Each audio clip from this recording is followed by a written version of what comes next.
Patuloy ang mahigpit na pagbabantay sa kondisyon ni dating Pangulong Gloria Macapagal Arroyo na nasa Intensive Care Unit o ICU ng Veterans Memorial Medical Center simula pa kahapon.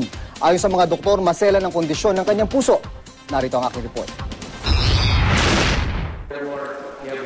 Una, ang kanyang cervical spine. Ngayon, puso naman ni dating Pangulong Gloria Arroyo ang may problema.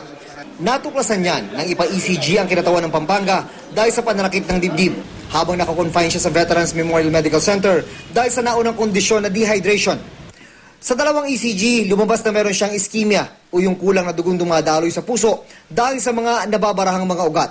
Ischemia should not be taken lightly. That can progress to full-blown what you call myocardial infarct or in layman's term, a heart attack. Ang kondisyong ito hindi pa nakita sa ECG sa Pangulo nito lang Pebrero. Ano kaya ang nangyari between February and October ba't biglang lumitaw na may ischemia siya? Oh, pwede stress ko. Stress.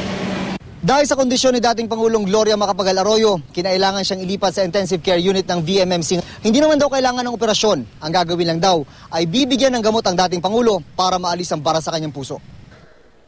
Patuloy pa rin daw dumadaig ng pananakit ng dibdib ang dating Pangulo, bukod pa sa taas-baba ang blood pressure at mataas ang sugar level. Considering the foregoing, patient is not dischargeable at this time. Ipinatawag na ang direktor ng VMMC sa gagawing pagdinig ng Sandigan Bayan sa Huwebes, kaugnay sa hiling ng kampo ni Arroyo na ma-hospital arrest na lang para sa kasong plunder, kaugnay ng umano'y maanumalyang paggamit ng pondo ng PCSO na hindi maaring piyansahan. Depende sa galaw ng depensa, pag-aaralan doon ng prosekusyon kung babawiin ang pag-iit nitong makulong na si Arroyo.